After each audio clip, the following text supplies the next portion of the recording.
And I'm joined today by, Storey Nasekos. and we're going to have a coffee convo. Thank you for holding that awkward pause. Coffee Convos is an opportunity to hear about the work of God in the lives of our friends. And so we are going to hear Storey, all about your story. Let's get that joke out of the way. It's a family name, right? Yes. Yes. Mom's maiden name. So Storey Nasekos. Give the folks a little bit of a bio, and whatever that means, and whatever comes to mind. I'm Storey Nasekos. I was born in Florence, Mississippi. Okay. Or Flowood, Mississippi? Flowood. Something like that. I'm glad we're having this conversation so you can remember where you were exactly born. Yeah, okay. I grew up there with my family, who are also members and part of FCC, most of them at least. Grew up there for 15 years, and then we moved to Texas for 1 year, and then we moved back to Mississippi, and then I moved to Tennessee, coming on 3 years. Cool. Yeah. Alrighty. So we'll start with a get to know you speed round. We will get to some cool stuff. The reason we've had Storey on Coffee Convos is because we want to hear about this past summer and what you learned there and how cool all that was. And we'll not tell anybody what that was until we get there. But let's start off with, because this is a coffee convo, how do you take your coffee? I go to Catalyst a lot, and I usually get a vanilla hazelnut latte. Okay. All right. So a little frou-frou? Yeah. All right. That's okay. That's good. I mean, it's like a $5 drink at that point, but, you know. Okay. Cool. Yeah. I drink mine as a man should, without any frou-frou in it, but it's cool. By the way, coffee is available at Catalyst Coffee Company. Yes. Downtown Greenville. So, traditional curly or waffle fries, Storey, and why? Okay, if I'm having curly fries, they've got to be they have got to have spice to them. So they got to be spicy. Okay, so like Arby's curly fries, Never had not Arby's. Spicy enough, or okay. Yeah. Ooh. They got a little kickish to them. Yeah. I mean, they're okay. Sorry. Go ahead. Yeah. So curly fries got to be spicy. I'll take regular traditional fries. But if I'm having waffle fries, they have to be extra crispy. Preach. I totally agree. Yes. You are an expert in this subject because I work at Chick-fil-A. you work at Chick-fil-A. So not only do you make the Lord's chicken, you make the Lord's fries. So the next question we always ask people is, what's your favorite restaurant? I mean, I probably should say Chick-fil-A. No. But I really enjoy Aubrey's. Cool. All right. Acceptable answer. Yeah. Have you had, speaking of fries, they've got some pretty good sweet potato fries. I've never tried their sweet potato fries. They're pretty good. I should try it. Yeah. Do you like sweet potatoes? Yeah, I love Yeah, sweet yeah. potatoes. So good. All right. What's something that you're really good at or you know a lot about that might surprise people? Or that you've done in life, whatever? Yeah. So back in Mississippi, I did an extracurricular type thing. It was called Civil Air Patrol. And Civil Air Patrol. Yes. Okay. It was an Air Force auxiliary. Okay. And through it, we kind of did like a bunch. It's kind of like before you go into the Air Force, you can do this kind of training. Yeah. We have something similar-ish that I've seen as a program like that, but yeah. I don't think it's called that. Sorry, go ahead. I know we have one in this area. A few of my friends have been to. Okay. But I don't know where. But yeah, we got to do a lot of quote unquote like Air Force training. But we also got to fly airplanes. What? And so yeah, I can fly an airplane. The more I live, the more I realize people have done so many more cool things than I have. I just recently had a conversation with someone who's like, oh, I've jumped out of a plane. Oh, yeah, how many times? 1,000. Oh, okay.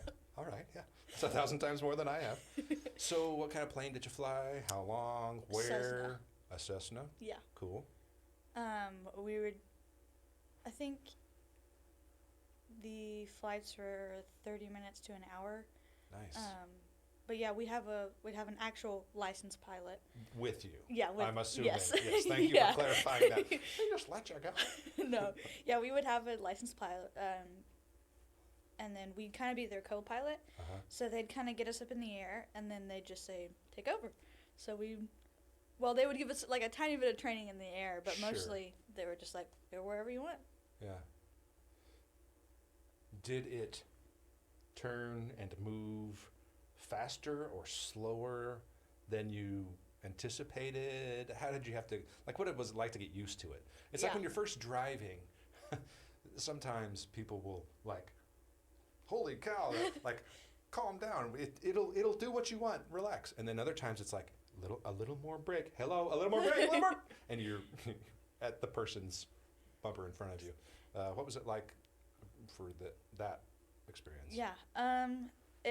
So the first time I had ever been in an airplane, I was in the like passenger seat flying it. Yeah. So it was a weird sensation because like I had never experienced going up in the air before, and then You had never been in a plane before? no, never. And that was your first experience? Yeah. Okay, cool. So getting used to like there's the ground, and then the ground's like 3,000 feet like below you, like Which you very much have a sense of in those smaller planes. yeah. For The sure. smaller planes, a lot more turbulence. You can feel everything. Yeah. But yeah, no, it was really cool, and I think you could gauge the speed very well on it, just because they have like a little thing that you can move around and stuff. Okay. That would gauge the speed. So it wasn't like too difficult, and mostly like the pilot would be like, hey, slow down just a little bit, like you Yeah. go faster or Is it something. more paying attention to the gauges than it feels? Like, when I'm driving, I drive by feel. Yeah. And I'm not really looking at the gauges Yeah. probably as much as I should. But are you paying attention to those kinds of the instrumentation because it's telling you how fast or? Mm-hmm. Yeah. Yeah. Cool. Well, good stuff. You know what's something else that you have done that I would like to make sure people are aware of is you've written a book. I have. You've written a book Yeah. about a cow named Hope. Yep. What is the name of the book? Hope, a short story from the farm. Yeah. Short Story from the Farm. And it's available on Amazon.com Mm-hmm. under Storey Nasekos. Story Grace. Story Grace. Yes, Yeah. you're right. Yeah. Because I bought it last week. And it's Storey. Yes. Yes. Just to make sure people are aware of that. So go and do likewise. All right. So let's talk about what we're doing here today. What cool thing did you do this past summer that we want to hear about? Yeah. So I went to Ohio Mhm. for a internship with a group called Created Equal. CreatedEqual.org, I think, right? Yes. If people want to go see. Yeah. If they Yeah. want to go check out. Yeah. But yeah, it was a pro-life internship. Mm-hmm. For 2 straight months, we were on the streets, in the classroom, fighting for the unborn. Like on the front lines with people in public. Yes. Like, Yes. so what kind of training was involved? What was classroom training like? Yeah. How did the schedule go and that kind of stuff? Yeah, so usually Monday would be like our dedicated schoolroom time. We'd be there every Monday morning, and we'd dive into either like a biblical worldview and how to defend your faith on the subject of abortion, Mhm. and then we'd also learn all the medical terms and terminology, and just we'd watch debates from street debates to formal debates, just see what we also like studied really hard on the other side of things, like the pro-choice things, like what Right. they thought, what they believed, Right.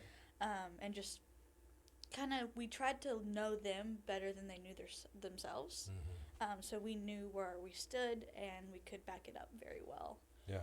when challenged. Super cool.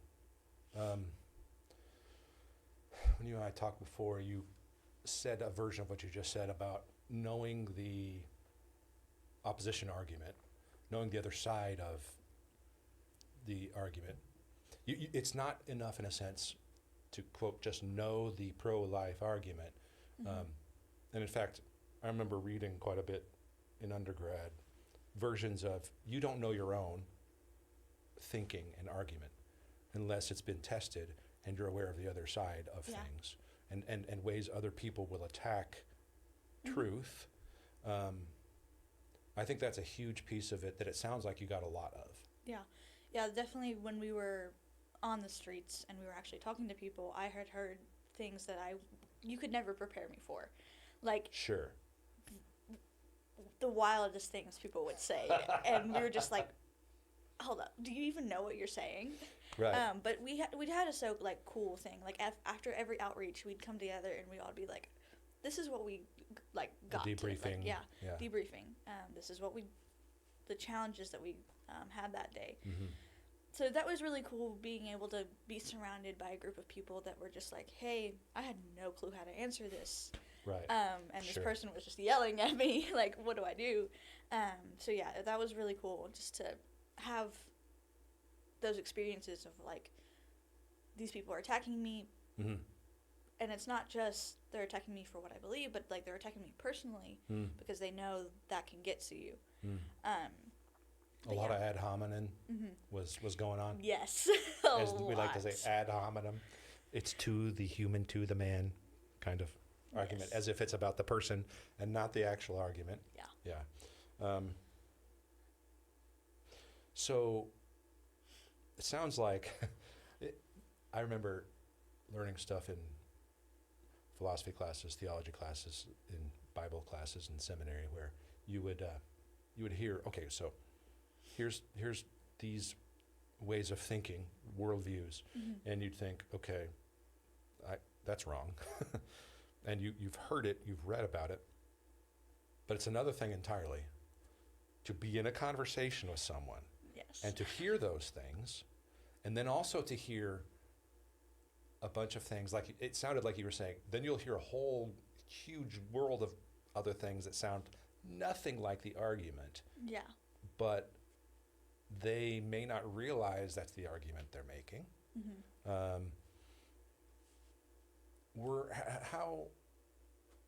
Okay, I have two questions. And I don't think the first one's much of a question. But that experience of being out there and experiencing the things that you just studied on Mondays, for example. Yeah. And you're going to hear people say da da da da. Did you have a lot of that? And people would say things that you'd read and thought, okay, but then oh wow, they really did say it, and it confirmed it. There were a few, mostly on college campuses, because they had, I'd say, bigger heads. They're very proud. But yeah, you knew they did more studying. Okay. And so they would try to get the most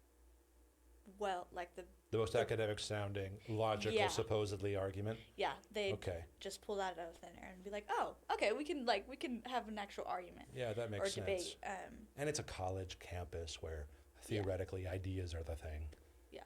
Yeah. But on like downtowns and streets, you wouldn't hear much of that. And it would be more of the other stuff. Yeah. What are a couple examples of those kinds of things that you experienced, and tell us what it was like, and just give us some color for those moments.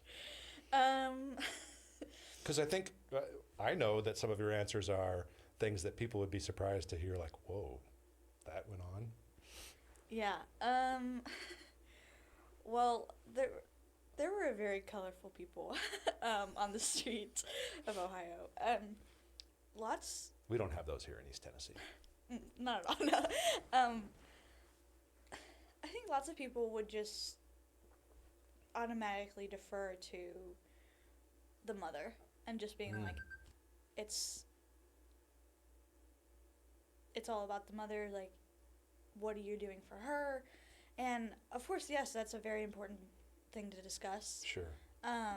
But they completely forget about the other human being in the picture that's dying. Right. That they're intentionally killing. Yeah. Not just the mom's body, but what about the body that's inside the mother's body? Yeah. Yeah. But yeah, mostly we get yelled at, we get cursed out all the time. A lot of hatred on the streets. I mean, also on college campuses too. But I feel like college campuses were more. They did disagree with you and hate you, but it was more like structured. They tried to destroy your argument instead of just yelling at you from across the street. Right. I mean, we did have some of that, but it was more structured. What percentage of the conversations you had, would you say, were about the ideas in terms of people approaching it that way? Because it's always about the ideas, even if they don't recognize it, right? What percentage of the actual conversations you would have, did people focus on ideas in ways that weren't just emotional attacks? What percentage were like ideas, and what percentage were like not? Yeah. Oh, that's hard. I'd say like 10 to 20 were actually like good arguments and not like emotional. Right.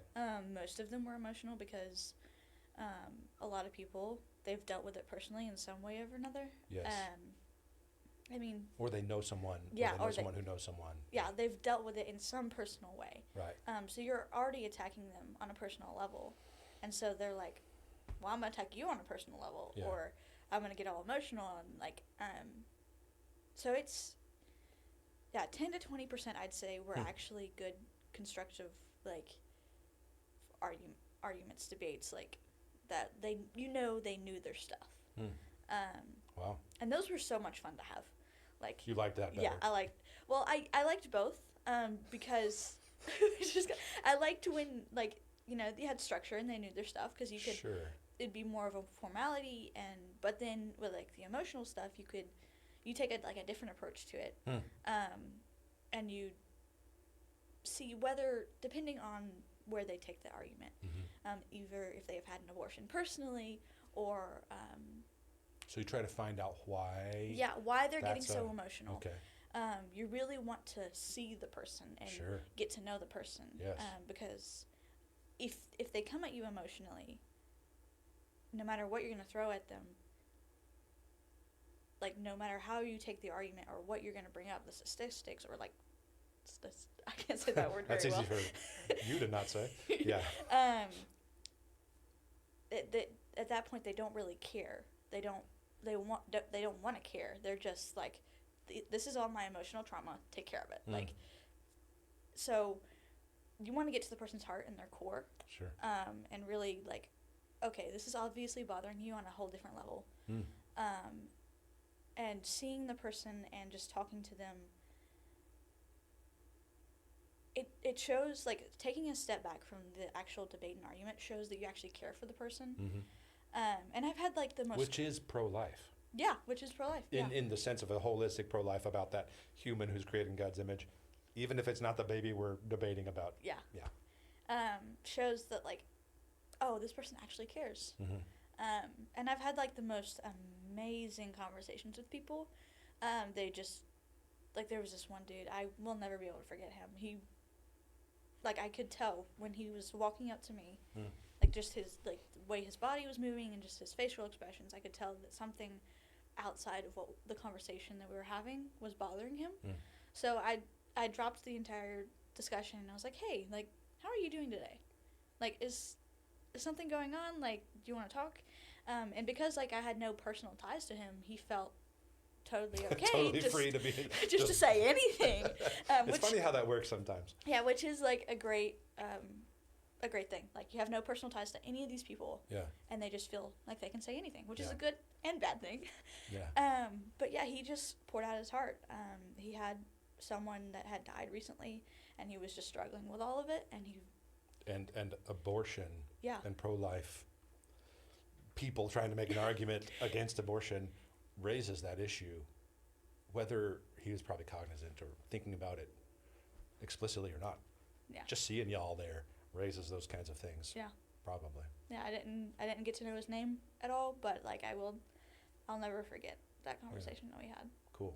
And it was a really great experience to, like, with those conversations, to bring out the gospel and to show them the love of Christ. But yeah. I'm glad you brought that part up, because I know in quite a few pro-life settings, depends on what the organization is. You're not supposed to do any sort of. No, this is not about gospel. This is not about evangelism. No. That's something that Created Equal, as an organization, likes. Yeah. And they train Yeah. you on. They say, hey, how did that happen, and how often, and what kind of experience was the? It's a moment for the gospel to be presented. In whatever form or fashion. How Yeah. did that work out for you? I mean, personally, I don't think you can not bring the gospel into the conversation, because you're getting to the core of what they believe and who they are as a person. Yes. Because it's something that they hold very dear to their heart, and when you start attacking it, you start just bringing up all this other stuff.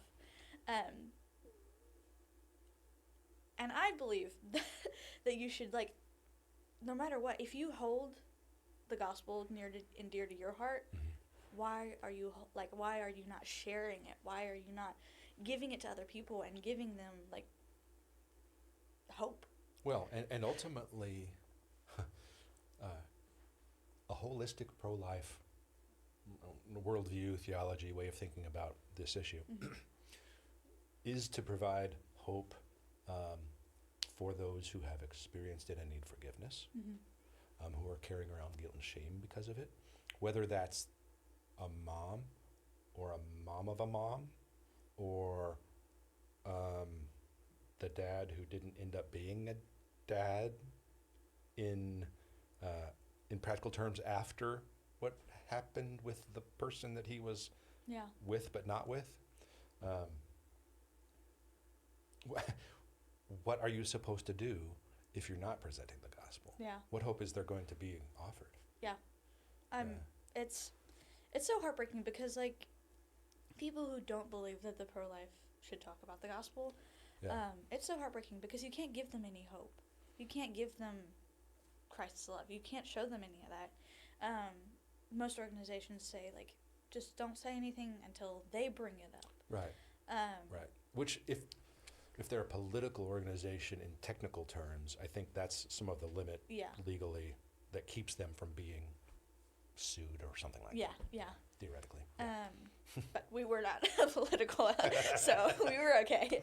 But yeah, no, the conversations, obviously, sometimes you'd have to gauge the conversation and to see, I should bring it up here, and I should bring it up now, or I should just wait a little bit and then bring it up. Because a lot of times when you bring up religion, they would automatically get offended, or they'd be like, oh, you're just a Christian, then you have your own set of beliefs. Like no. Just totally write off the whole thing. Yeah. So that's why we waited till later in the conversation to bring it up, just to see where they stood on things and, like, how we could bring it up. Sure. Because we don't, obviously, we want to get the abortion conversation going, and we want to get it going, but if they're already like, oh, you're a Christian, I'm not going to talk to you at all, like, shut it down, then we can't have a conversation at all, and they're just walking away. There's some wise as serpent, innocent as doves stuff that I think we need to be better about as believers. I've always kind of thought that I'll let that cat out of the bag at the right time when it's important and helpful. And oftentimes, I want to make sure that I've spoken to the actual argument being made and where the person really is and what the questions really are, as much as I can, in a way that is truth for all people for all time. Now, I'll often also say, listen, I'm a Christian, I'm a pastor, and I believe these things about the Bible. And so some of what I'm going to say is, like, coming from that. But then I'll make arguments about the argument as much as possible, and then trying to loop back around later and saying, this is why I said, or therefore, you know. Yeah, sometimes you just got to give it to them, and then but. Yeah. So cool. What are some of the most important, most helpful things you learned? Whether they were easy to learn or hard to learn? Yeah. Probably just like the whole trip. The first month, I felt like I was like the most alone I've ever felt because I moved to Ohio. You had, yeah, sorry, go ahead. I knew no one in Ohio. Right. Like not a single soul. And I was moving into a stranger's house. You had just graduated from high school. Yeah, I had just graduated from high school, and I had no contacts, no nothing. Just moved to a random state with strangers I had no idea. So I was like, what in the heck am I doing? And even like the person who hosted me was like, wow, like, how are you doing this? Like, I would have never, at your age, would have never like thought of doing it. Yeah. But I knew, like, that this is what the Lord wanted me to do, and no matter how scared or afraid I was, that I was gonna have to do it. No questions asked. Amen. Which was, wow, it was hard. And trusting God that He would, like, take care of everything, and that like He would comfort me in that time. I mean, after the first month, I felt like so amazing because I had like the most incredible friends, and they were just so Christ-centered and would always point things back to Christ. And that is so special to have. So you found the personal, relational, Christian support and community that was needed if you're doing that kind of work. Yeah. That you didn't have when you got there, and feared you might not have as much as you wanted or needed. Yeah, that's cool. That's good. Yeah. So good.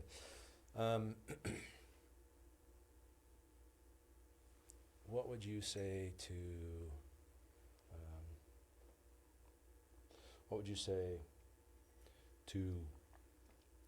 Christians, churches who are like, that's for crazy people like Storey. That's for weirdos like her. I keep work at work. That's a Jim Gaffigan joke that makes no sense to anybody but my wife who's listening, I hope. So,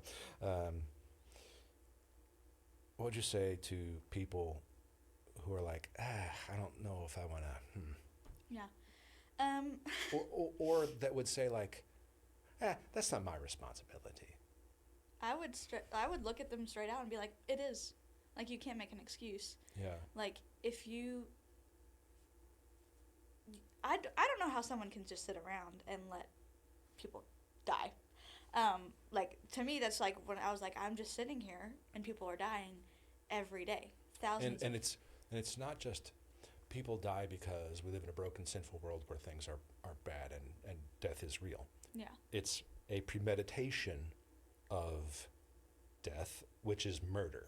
Yeah. So it is killing and murder of a baby that is a human. Yeah. Yeah. Yeah.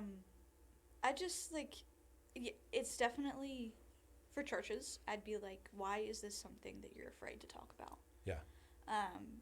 What is keeping you from saying something about it? Because it shouldn't be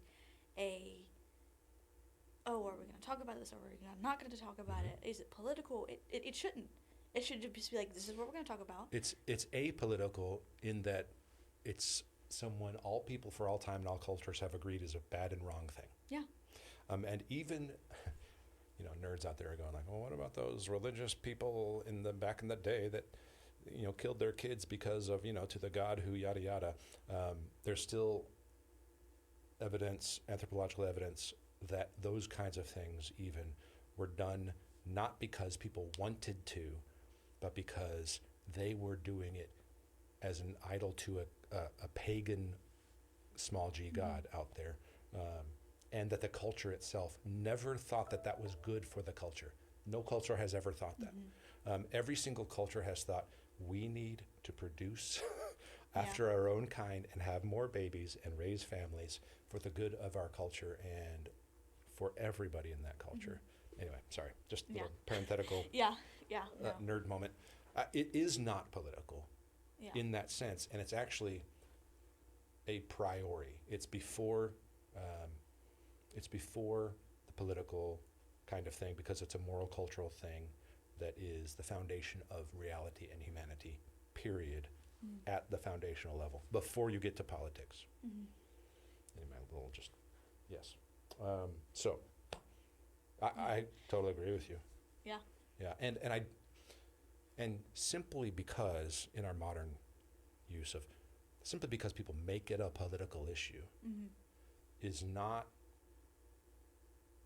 a reason to fear saying something that is true and good and right based on God's word. Yeah. That should never stop us from saying the true thing that is there in God's word. No matter what anybody says about it, even if they would call it political and say, "Oh, well, you're just a, right-wing conspiracy theorist, crazy nut job," right? Yeah. Okay, call it what you will. I'm just trying to talk about the baby and the argument that this is wrong. Yeah. Yeah, I think We shouldn't fear it. Yeah, it definitely. I don't know, sometimes it gets me really upset that people are just like, yes, everyone has their own calling to do things, but I feel like there shouldn't be this. There's so little amount of people that feel like they can take on this argument, and it's just like there are tons of people out there who are willing to teach you, who are willing to. I'm glad you mentioned that. Keep going.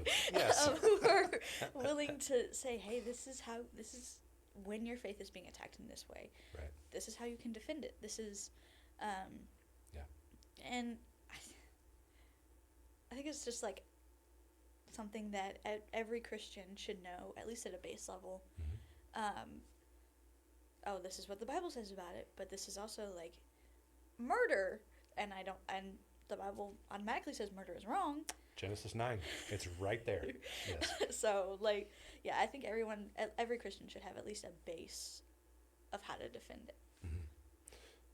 And I think that all Christians have a responsibility to hold on to truth about the world and to stand behind it without fear, whatever it is, whether we're talking about abortion or something else. Yeah. Glad you brought up the willing to train thing, because I do want to talk about that for just a second.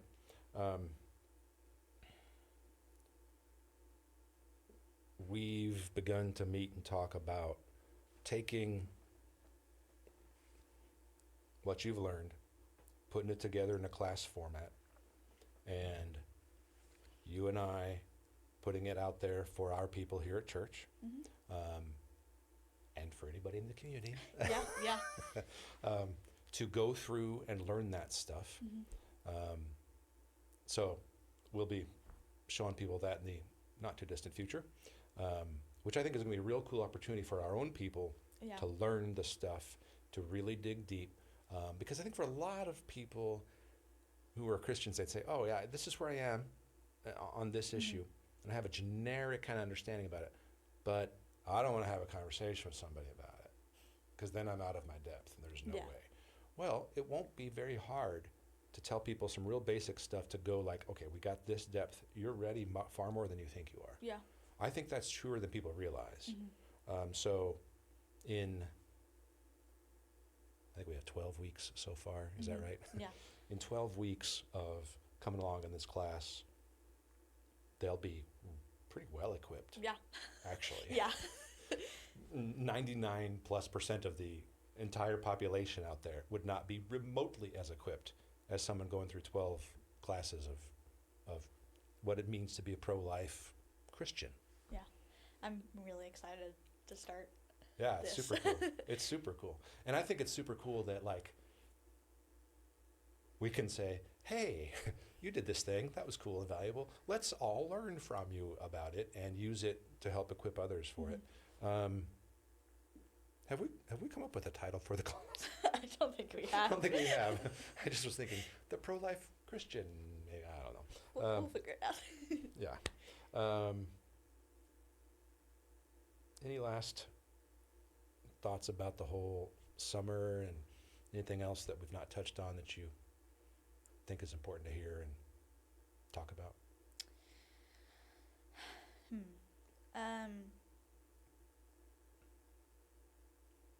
I feel like I've always heard about people attacking you for your faith. And yeah, there were some things in there from peers that were like, oh, challenge you in this and stuff. Yeah. But there was no real, I hate you so much. I hate just because you were standing on the street talking to people about abortion or talking about your faith. I hate your guts. I hate your entire being. I've never experienced that until I went to Ohio. And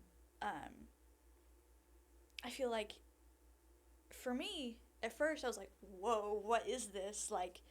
It was that surprising and far out there? Yeah. Okay. That they would literally come and attack me, not just with their words, but physically.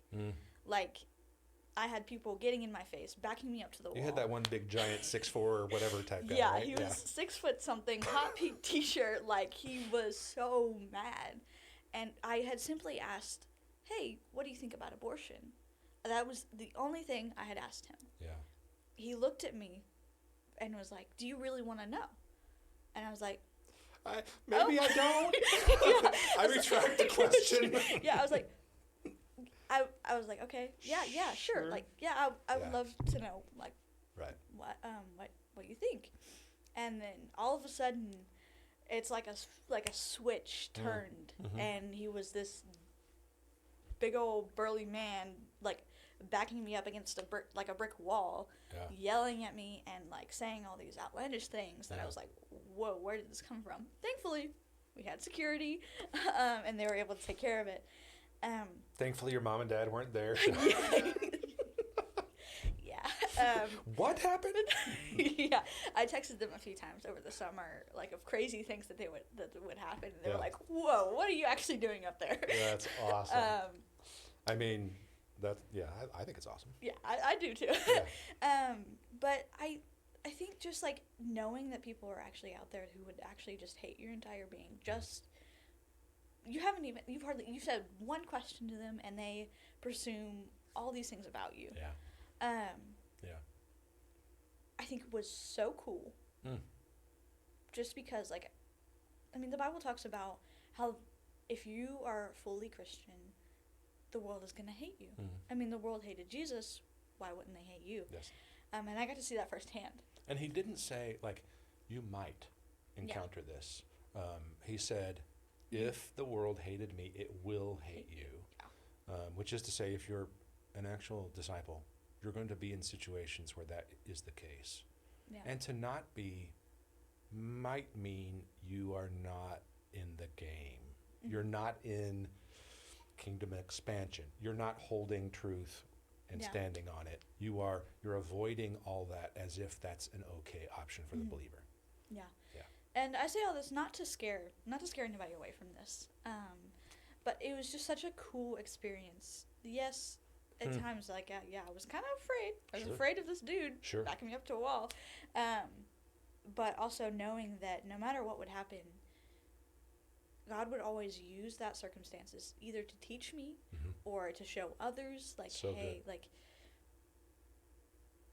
you're going to be hated, but you were also going to feel the most, if you would have told me at the beginning of June that the 2 months of my entire life that I was hated the most, cursed out the most, attacked personally, that I would have felt the Lord's presence the most in my life, and that I felt the most loved and the happiest I've ever been, I would have called you crazy. But it's true. I have never felt that kind of like a demonic attack. But it was, I don't know, it was so exciting, and really cool to do. Yeah. I think it's the coolest thing. So thank you for sharing all that good stuff. Thanks for having me. Yeah. So we always end on these two questions. What's God currently teaching you? And what are you excited or encouraged about? Yeah. So recently I have taken a promotion at work, and I am dealing with a lot of people, and I'm instructing them where to go and things like that. And I think the Lord is definitely teaching me to be patient. Because sometimes I'm just like, why can't you move faster? Or like, what are you doing there when you're supposed to be working? Like, so he's definitely teaching me patience. Yeah. And which is a good thing. I need to be learning it. We all do. Yeah. But also be like very humble, like Story, like just these people need Christ, and you have that ability to give it to them. Just have like that gentle love for them. So that's what he's currently teaching me Cool. with my coworkers. But I'm so excited for what's next with this. The course that I will be working on, like I'm so excited to start doing I think it. it's super cool, and I think it's cool that we're going to be able to talk about that as something that we can help our people learn, and invite others in the community Yeah. to come be a part of. So yeah, good stuff. Thank you Thanks. for being here. Good stuff. Thanks for joining us.